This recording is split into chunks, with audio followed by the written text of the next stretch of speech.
What you're seeing is advanced warfare.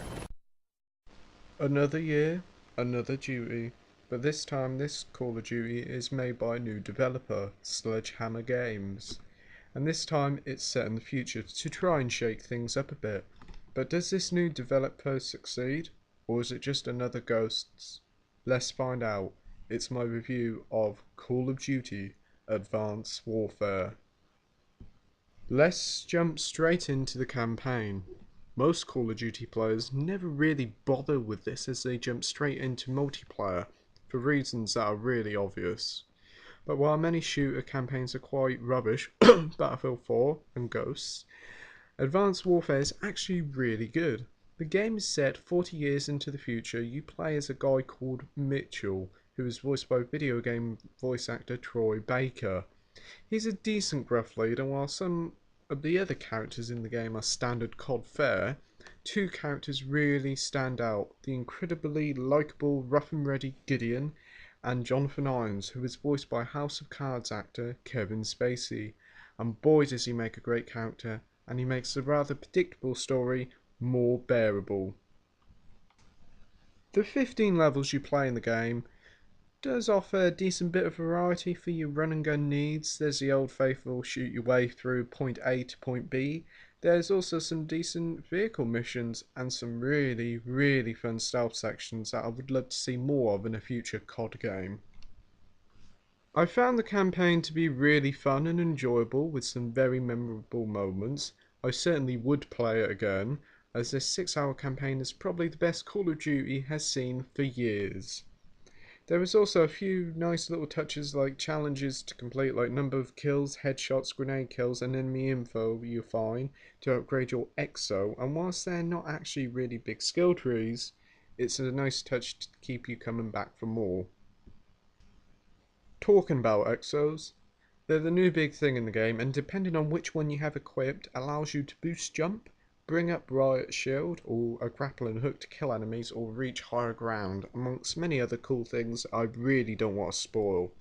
Grenades have also been spruced up a bit and now come in two flavours. Tactical, which can cycle through different types like EMP to destroy mechanical enemies, and the awesome threat grenade that highlights all enemies in the surrounding area. And combat, which is your typical grenade. All of which now pop out your arm. EXOs are actually a really clever way to spice up the gameplay, and certainly does freshen things up, but still keep that Call of Duty feel. Graphics now.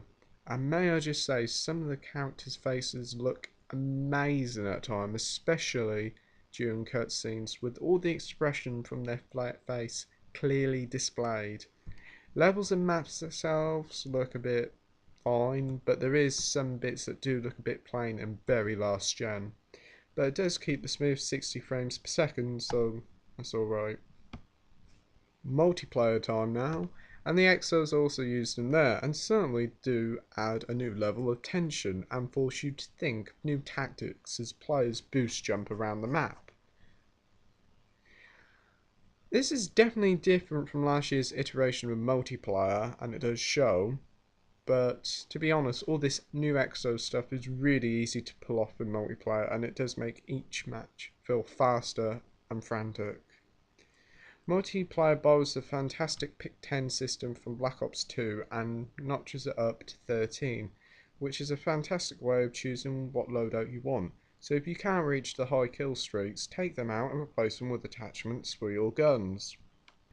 Multiplayer modes are your usual standard fare of free-for-all, team deathmatch, kill confirmed, capture the flag, but there's also this new mode called Uplink, which is a very violent version of basketball where each team tries to dunk a data-filled spear to a goal. Another big thing for multiplayer is the amount of customization for your character. You can choose the sex, character, clothes, EXO, calling cards, and the return of Black Ops 2's brilliant avatar maker, and the regular supply drops of kit coming in regularly makes kitting out your soldier quite fun. For the past few years, Call of Duty has been getting a side campaign like zombies or most recently aliens. Advanced Warfare does get a side co-op mode in Exo Survival, a wave-based mode where you fight loads of Exo soldiers. It's okay on your own and does get quite fun with friends as the difficulty rises quickly, but fighting near identical soldiers is a bit plain and boring compared to zombies or aliens. Altogether, Advanced Warfare is a return to form for a series that may felt a bit stale, and the new Exosuit adds a new layer of strategy. The campaign is a joy to play, Kevin Spacey is just fantastic, but just don't expect a good story, and the Exo Survival is a bit iffy. Overall, I'd give Advanced Warfare an 8.5 out of 10. Thank you for watching. Bye.